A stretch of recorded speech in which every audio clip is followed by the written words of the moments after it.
Começa agora pela TV Novo Tempo mais um programa Evidências na busca constante de fatos que comprovem a veracidade histórica da Bíblia Sagrada. E nós estamos estudando agora fatos da história que nos ajudam a compreender o cumprimento das profecias de Daniel. Hoje nós vamos continuar estudando sobre o período de um tempo, 2 tempos e metade de um tempo, do qual falou o profeta.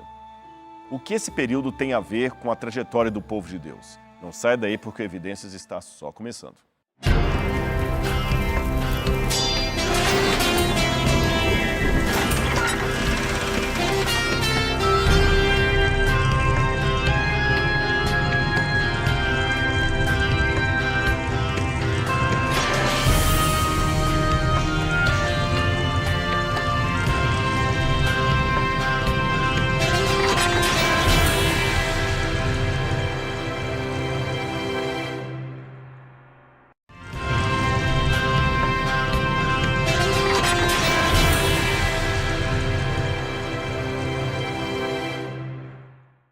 De volta com o programa Evidências, eu quero oferecer para você o nosso guia de estudos Evidências, de graça para você em qualquer lugar do Brasil. Basta ligar para a gente aqui no horário comercial, através do telefone 0 operadora 12 21 27 3121 ou mandar uma mensagem para o nosso WhatsApp, 0 operadora 12 98144 0077. Você também pode entrar no biblia.com.br. Ok, pessoal. Vamos continuar falando sobre o período dos 1260 dias, ou 3 anos e meio de que falou o profeta Daniel. Nós estudamos no programa passado que havia sim na antiguidade um ano especial que contava com apenas 360 dias. Vamos dar continuidade a esse estudo para entender melhor qual o contexto de tudo isso e como ele ilumina as páginas da Bíblia Sagrada. Eu quero colocar aqui uma arte no telão para que você possa ver. Isto aqui, que parece até uma tábua de cortar bife ou carne, na verdade é um calendário portátil. Vários calendários portáteis como este foram encontrados em Judá, no território judeu, e datados do período do Ferro II, que chega até os dias em que Jerusalém é atacada pelos babilônios, aí eu já estou falando do 6º século a.C., os dias do profeta Daniel.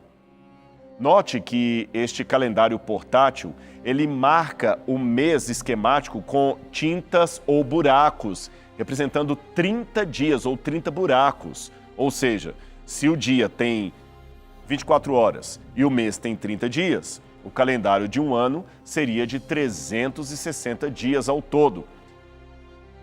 Ao que tudo parece, esse ano de 360 dias nunca foi praticado como um calendário normal por qualquer grupo ou por qualquer propósito banal ou até administrativo.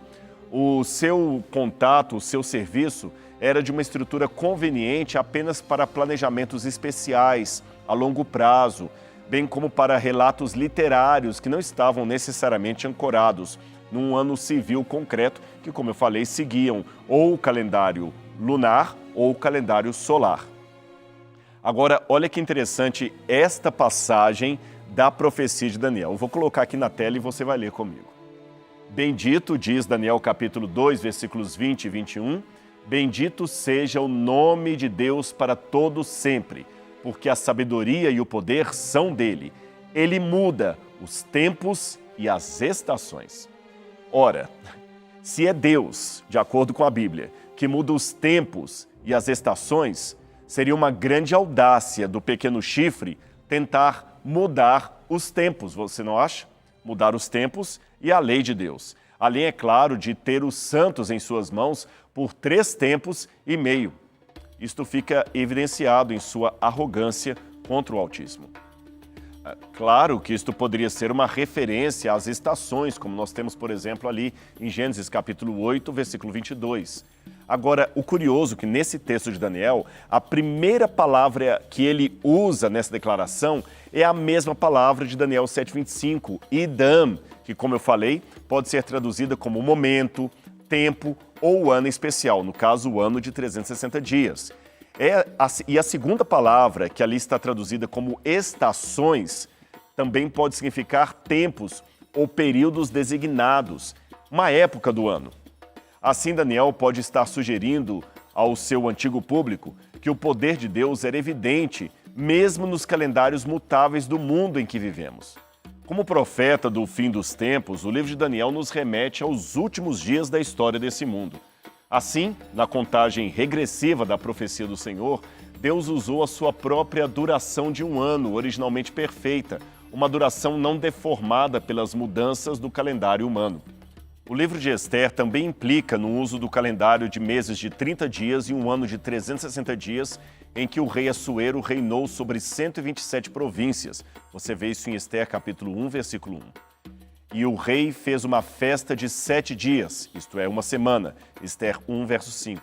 Logo após, uma festa de 180 dias, isto é, de meio ano, Ester 1, verso 4, sugerindo que aqueles 180 dias eram exatamente 6 meses do ano.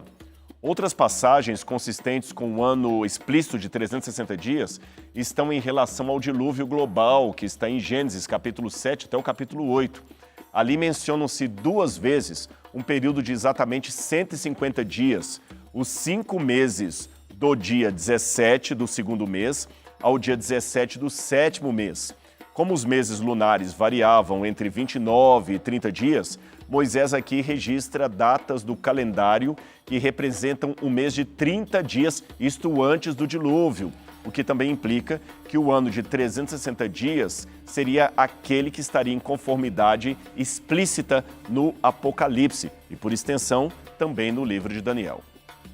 Há uma série de textos nas narrativas históricas do Antigo Testamento em que a palavra dias significa anos. Aqui eu entro numa parte muito importante. Você pode ver, por exemplo, Êxodo 13, verso 10, 1 Samuel 2, 19, Juízes, capítulo 11, verso 40, etc. Também nas porções poéticas da Bíblia, os dias do Antigo Testamento às vezes se destacam em paralelo com a palavra ano. Olhe depois com calma em Jó, capítulo 10, verso 5, Salmo 77, verso 5, Salmo 90, 9 e 10, etc. Ambos esses usos fornecem um pano de fundo pronto para o tipo de pensamento que poderia ser estendido ou aplicado para o sentido quantitativo mais específico dessa relação com a profecia dos 3 tempos e meio, ou 3 anos e meio de Daniel, capítulo 7. Nessa profecia de julgamento, aquela que está em Números, capítulo 14, Ezequiel, capítulo 4, Deus deliberadamente usou o princípio profético de equivalência de um dia por um ano como um dispositivo de ensino. Isto é muito importante na palavra de Deus. Eu quero a sua atenção máxima, porque a compreensão desta correspondência entre um dia literal para um ano profético nos ajudará a entender o cômputo profético de Daniel. Eu vou colocar aqui no quadro uma passagem de Números e você vai entender.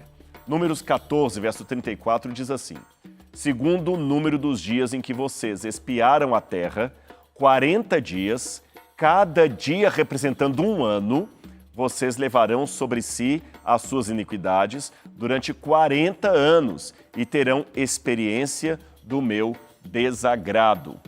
Igualmente, em uma parábola mencionada pelo profeta Ezequiel, ele foi instruído, melhor dizendo, a ficar 390 dias em seu lado esquerdo e 40 dias em seu lado direito.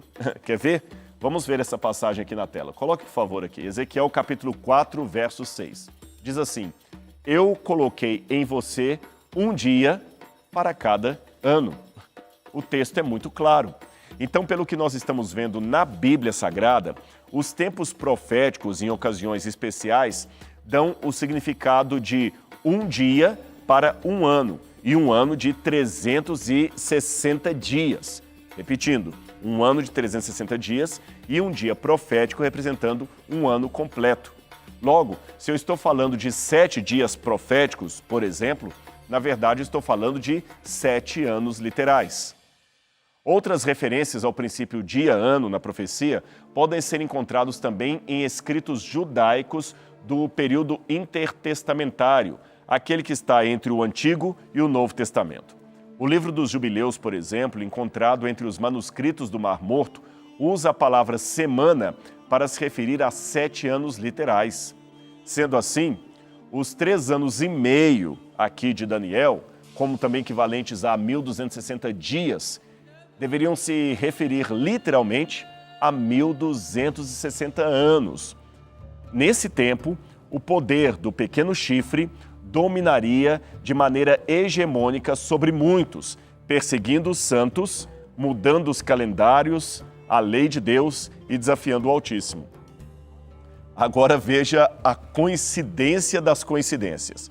Nos programas anteriores, nós vimos um pouco como o cristianismo foi aos poucos deixando de ser uma religião proibida, ilícita, para se tornar a religião permitida, depois oficial ou até a religião única do Estado. Você se lembra?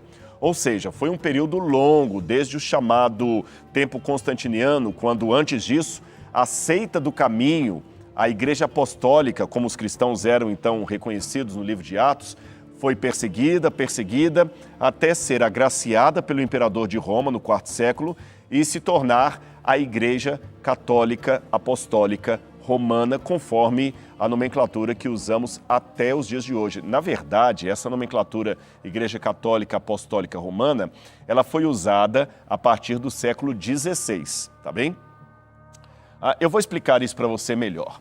A princípio, após a era apostólica, ali quando morreram os últimos apóstolos, a igreja era sim reconhecida como católica. Mas o sentido da palavra católico nesse contexto vem do grego katá, que significa junto, e holos, todo, isto é, universal, que abrange todo mundo, que reúne a todos. Portanto, católico significa universal. Esta palavra foi aplicada pela primeira vez à Igreja de Roma no século II de nossa era por Inácio de Antioquia, um dos seus fundadores, um dos pais apostólicos. Mas ela só passou a ser anotada oficialmente como um dos atributos essenciais da instituição eclesiástica a partir do Concílio de Constantinopla, estou falando do ano 381 de nossa era.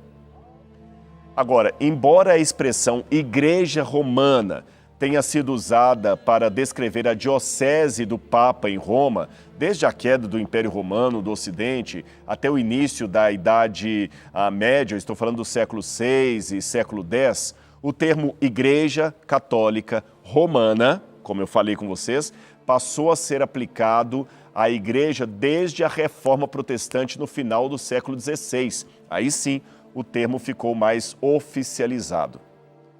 Mas nós não podemos perder de vista aqui que durante esse período houve o crescimento hegemônico da representatividade cristã de Roma, ou seja, o bispo de Roma foi aos poucos ganhando paulatina ascensão sobre todos os demais bispos da Europa.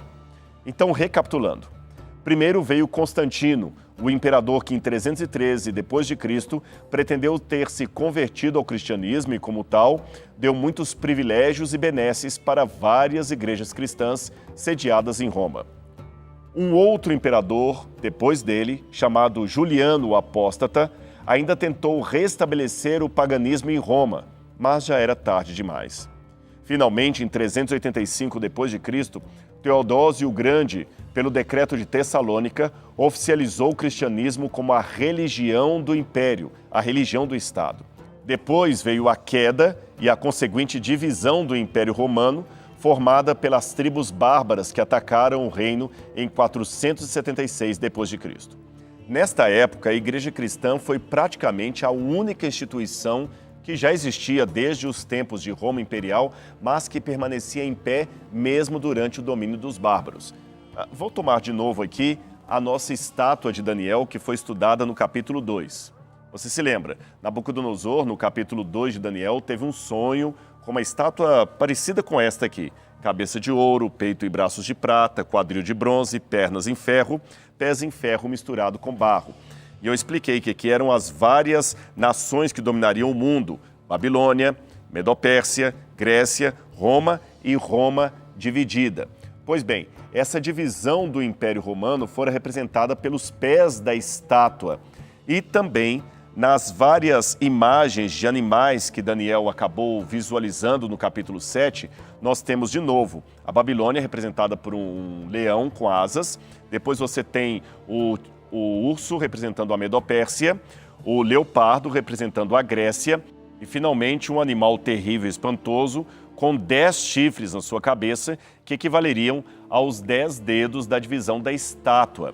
Então, de acordo com a profecia, em meio a esses 10 chifres do último animal, aquele animal terrível, surgiria um chifre menor que faria guerra aos santos. Ora, esta divisão no reino, portanto, após o ano 476 de nossa era, derrubaria 3 reinos para sustentar aquele outro chifre no poder. E, de fato, com a ascensão do bispo de Roma, esta só se deu após o ano 476 e após a derrota de 3 povos bárbaros que disputavam o território em torno da Península Itálica. Já falei com você, seriam eles os vândalos, os érulos e os ostrogodos. Isto se concretizou finalmente no ano 538. Dali por diante, a ascensão do bispo de Roma, o Papa, se tornava cada vez mais patente. De especial relevância para esta ascensão foi a eleição do Papa Símaco e o apoio incondicional do imperador Justiniano I. Eu sei que existe um ensino tradicional de que Pedro seria o primeiro Papa, mas isto não é tão simples assim. Segundo muitos historiadores, o papado começou mais ou menos no V século, onde se destaca a figura de Leão Magno, que teve um papel fundamental no contexto da queda do Império Romano. Também é importante lembrar que a palavra papa vem do grego papas, pai, que foi durante vários anos ou vários séculos usada para designar todos os bispos do Ocidente. Foi apenas no ano 1073, por ordem do Papa Gregório VII, que o título Papa tornou-se exclusivo do bispo de Roma, que seria aí a autoridade máxima da Igreja Católica. E a ascensão papal, propriamente dita, só veio ocorrer em 538, quando, graças ao empenho do já mencionado imperador Justiniano, o bispo de Roma se tornou o senhor de todas as igrejas e também a autoridade em assuntos civis para todo o continente europeu. Esse poder ascendente do papado só foi interrompido, sabe quando? Em 1798, quando o general Berthier, a mando de Napoleão Bonaparte, prendeu o Papa Pio VI, dando um duro golpe na hegemonia papal no Ocidente. E sabe quantos anos há entre 538 e 1798? 1260 anos. Agora, veja bem, a profecia falou de 1260 dias, ou 3 anos e meio. Então, nós estamos falando de 1260 anos de hegemonia papal. Mas você pode perguntar, Rodrigo, mas são 1260 dias ou 1260 anos? Bom, eu já explorei com vocês, assim, rapidamente, o fato de que a profecia bíblica, ela aponta que em determinados oráculos proféticos, um dia equivale literalmente a um ano na profecia. Portanto, 1260 dias seriam 1260 anos, nesse caso de hegemonia do chifre pequeno. Agora, você vai ver num próximo programa Evidências mais detalhes bíblicos a respeito dessa correspondência profética entre o dia e o ano, porque muitas pessoas acabam não acreditando, pensando que é uma invencionice ou uma forçação de barra do texto bíblico. Na verdade, não é. Eu já mostrei para você que não é. No próximo programa eu vou falar mais sobre isso, inclusive mostrando judeus que já acreditavam no método, no princípio dia-ano de interpretação da profecia. Mas eu quero falar um pouco mais sobre essa queda do papado. Eu me lembro quando eu ainda estava no ensino médio e no livro de história havia um quadro, que depois eu tive a oportunidade de vê-lo pessoalmente na Europa, onde Napoleão Bonaparte tira a coroa da mão do Papa e ele mesmo coroa a si mesmo e a Josefine, num ato de desagravo ao poder papal, de afronta, de não reconhecimento ao poder do Papa. Eu também me lembro que durante esse período, aí estou falando do século XVIII, o papado foi duramente atacado pela França. Se você se lembrar da história do Brasil, por exemplo, o rei de Portugal veio para o Brasil porque os franceses estavam ameaçando invadir Portugal, que estava ficando do lado do papado. Então, esse mosaico de culturas da Europa tem todo um sentido que reverbera em outras partes do mundo. Com a prisão do Papa em 1798, o Vaticano ficou praticamente acéfalo. Demorou ainda algum tempo até que outro Papa assumisse o poder, porque o Papa Pio VI que foi preso a mando de Napoleão Bonaparte, ele acabou morrendo na prisão. Agora, é interessante que o papado teve, de certa forma, uma ferida mortal ali. Se você me permite, eu quero fazer uma comparação do texto de Daniel com o texto do Apocalipse, porque o Apocalipse também nos traz uma profecia muito parecida sobre o chifre pequeno. É lógico que o Apocalipse não usa aqui o símbolo do chifre, ele prefere falar de uma besta que surge do mar. Esta besta recebe o poder de um dragão. São símbolos, lembre, são símbolos. E quando vai falar da besta, o texto do Apocalipse diz exatamente o seguinte. Preste atenção, eu vou ler para você Apocalipse capítulo 13, versículos 1 em diante. Acompanhe na sua Bíblia. Vi emergir do mar uma besta que tinha 10 chifres e 7 cabeças, e sobre as cabeças 10 diademas, e sobre as cabeças nomes de blasfêmia. Você percebeu aqui? Todos os detalhes dessa besta parecem com os detalhes que nós lemos sobre o pequeno chifre. Ele tinha olhos e uma boca que proferia arrogâncias. Arrogância contra o céu, contra Deus, contra o seu santuário. Aqui nós temos também uma besta que tem chifres e ela está com a cabeça repleta de nomes de blasfêmia. Vamos continuar lendo a estrutura dessa besta em Apocalipse agora, capítulo 13, versículo 2. A besta que vi era semelhante ao leopardo, com pés como de urso e boca como de leão. E o dragão deu à besta o seu poder, o seu trono e a sua autoridade. Se você observar bem, aqui João no Apocalipse menciona os mesmos animais de Daniel, capítulo 7. Veja, a besta que vi era semelhante ao leopardo. O leopardo aparece ali em Daniel, representando a Grécia. Ela também tinha a boca de leão. Ora, o leão representa a Babilônia. E também tinha os pés como de urso. O urso representa a Medopérsia. E fala também de um dragão, animal que realmente não tem nenhuma comparação no reino animal, e esse dragão dá à besta a sua autoridade. Esse dragão, a meu ver, seria o mesmo quarto animal de Daniel capítulo 7, aquele animal terrível e espantoso. Agora veja bem que interessante, na profecia bíblica, a estátua que Nabucodonosor vê em seu sonho, ela divide, de certa forma, o Império Romano em duas etapas. Uma representada pelas pernas de ferro e a outra representada pelos pés, em mistura de ferro com barro. A parte de ferro, as pernas da estátua, seria Roma pagã, a Roma imperial. E a parte dos pés da estátua seria uma Roma dividida, aquela Roma que vai dar a hegemonia para o anticristo. Quando nós vamos ao animal terrível e espantoso, ele também apresenta Roma em duas fases. Uma primeira fase é a fase do próprio animal, terrível, violento, voraz, que devora tudo. E a segunda fase é justamente a fase quando de um dos seus chifres sai o chifre pequeno. De igual modo, aqui no Apocalipse também, nós temos Roma representada em duas fases. Uma fase seria a do dragão vermelho, a outra fase seria da besta que surge do mar.